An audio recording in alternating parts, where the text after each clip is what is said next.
Howdy, howdy, YouTube. Austin here, Nick here, and together we are. the Dropout All-Stars. And we're really excited to you because the pilot was a great success. We had 1 view. Thanks, Mom. And Shelly Bot, calling it out.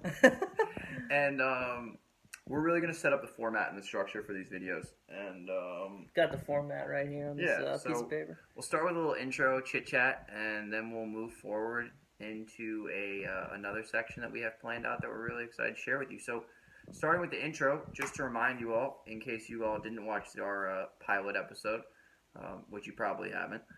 At this point, yeah. Yeah, at this safe point, bet. episode Safe 2, bet. no promotion, probably a safe bet.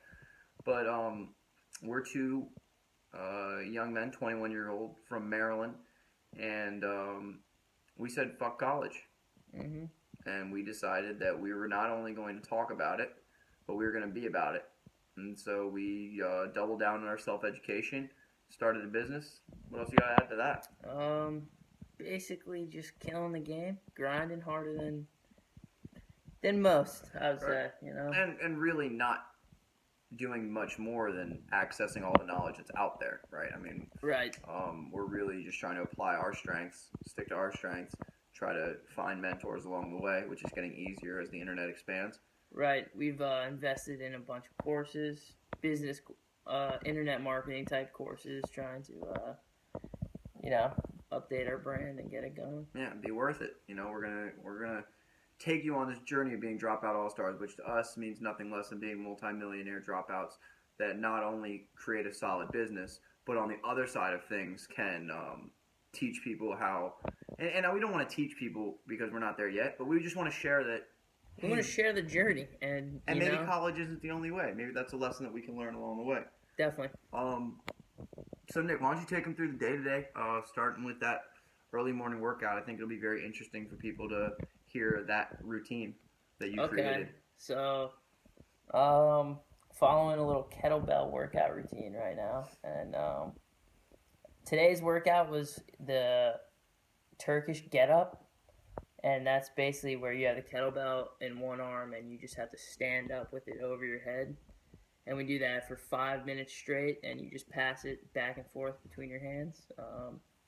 So it's a super short workout, very effective. I would tend to agree, and so this guy's been killing the kettlebells. I'm more recently getting involved, and I have found that the efficiency makes me excited to go to the gym. So anyone that wants to get in shape but really doesn't like the gym or really doesn't like those long, tough workouts, I would definitely suggest looking into kettlebells or reaching out to this guy and talking to him a little more about kettlebells because it might be the most efficient way that I've worked out yet as far as a full body get up, as far as really trying to... it hits the cardiovascular system, muscular strength, muscular endurance. It's really good stuff. And then so we hit the gym, then we do some core work. And this is where my favorite part is. Then we head down to the locker room when we do the sauna, and then right after the sauna, cold shower. We hit the cold shower, ice shower, I like to call it. Ice shower. When we freaking get out of the sauna and go to a cold shower, it's even more cold, right? It's a shock to the body, definitely. But toughens you up, right? 2 white boys from upper middle class families haven't had to go through much toughening up, right? So any little things that we can do, any little advantages we can get, we got to go for them. So cold showers, I hate them, but I do them because I hate them, right? So definitely, that's where we are with that. No doubt. So then from there, so after our cold shower, we hit a nice around like 45 minutes reading, a little reading session. We find that all our mentors and entrepreneurs we look up to are avid readers, and they say, obviously the more you learn, the more you earn. So huge. We're getting after it on that front. And I want to add on that reading front is we were not natural readers, right? So we're both football guys. We won 2 state titles in Maryland in high school, and we played that stereotypical don't do anything in high school football jock role. Definitely. Which is cool, right? When you're in the bubble of high school. Mm-hmm. Then you get out in the real world and you try to earn money, and people don't actually care at all. So that was kind of a shock. I mean, I think that football definitely teaches you a lot of lessons. Fair, but as far as working hard. I think that I learned a lot more from football than I did from school. Okay, when you compare them in that direction, I would tend to agree. But then I'd also say, what if we spent all that time learning programming? Right? There's just multiple sides to it, I guess. If you're passionate about something, you go after it. No doubt, and there's no regrets with football because it was time of our lives. But now there's just a transition period, and that requires new knowledge, hence the reading. Definitely. So moving forward, later in our day, dog's getting out of here. So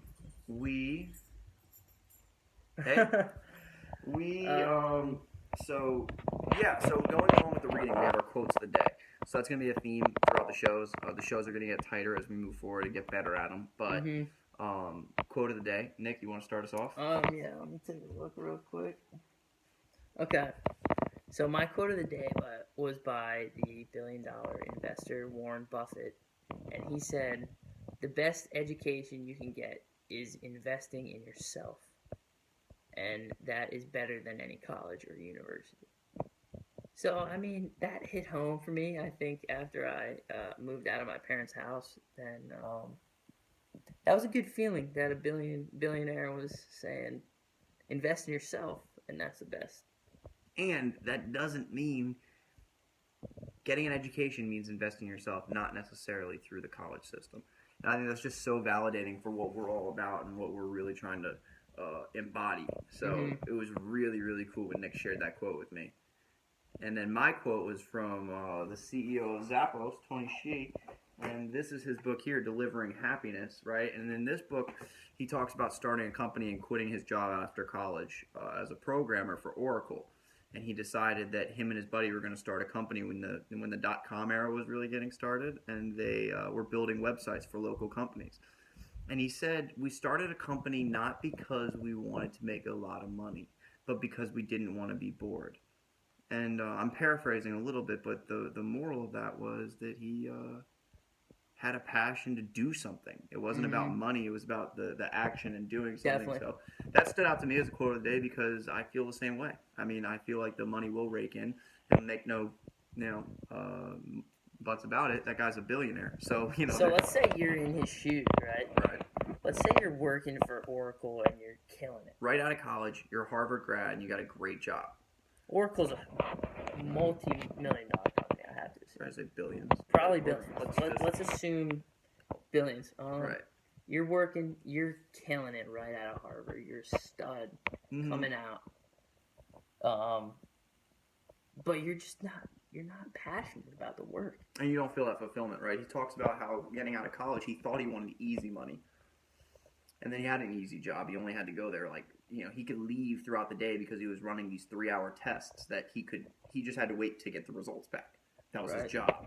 So he would leave and he would do whatever he would want. And so he would leave and run his business. But ultimately, he realized that the easy money wasn't the most fulfilling money. It was his money. And it was that sense of being, and I hesitate to say being a man because I think, women are probably going to be better CEOs in a lot of cases than men. But I think that he wanted to take control of his life and he wanted ownership. And I think that's something everyone can identify with.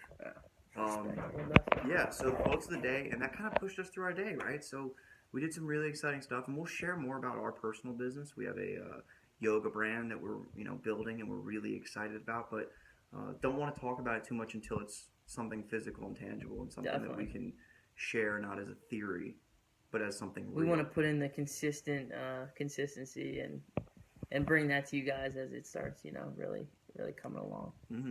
So we're gonna close out right around 10 minutes hopefully with the question of the day. And today's question is, what would you like to know about making the jump? And I think Nick will be the best one to answer this question because Nick really made a jump recently. He told his parents he didn't want to go back to school and was willing to face the music. Right.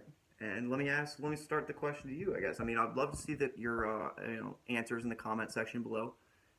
But Nick, is there any valuable nuggets that you can share to someone that is kind of on the fence about telling their parents that they don't know if college is the right path for them, but the parents are, firm on it? Right. that was my exact situation. My parents were very avid about me staying in school and finishing college, and honestly, they supported me. Like they just wanted me to finish, and then they said you can go start your business. But I felt something deep inside just saying, all right, you got to just do what you want to do. You can't just be baby your whole life and take these orders. I guess. So I took the jump. I told him I'm not going to school. It was honestly, it took some balls to be honest. Like Took a little bit of time. We've been working up to this point. yeah, and I was just really listening to what my soul was saying, and it said, just do this. This is the time to do it. Your parents are not going to be happy, but if I can make a success out of myself, I know they'll forgive me. And that really resonates with me, is that follow your soul. And so anyone out there, I'd love to hear your question. But I think my major takeaway from Nick, and I think a lot of people can agree, is when you know, and don't question that intuition and that gut feeling. So we appreciate you Awesome. watching. Yeah. Thank you, YouTube. These are the Dropout All Stars. We're first team All Stars, so moving up the ranks.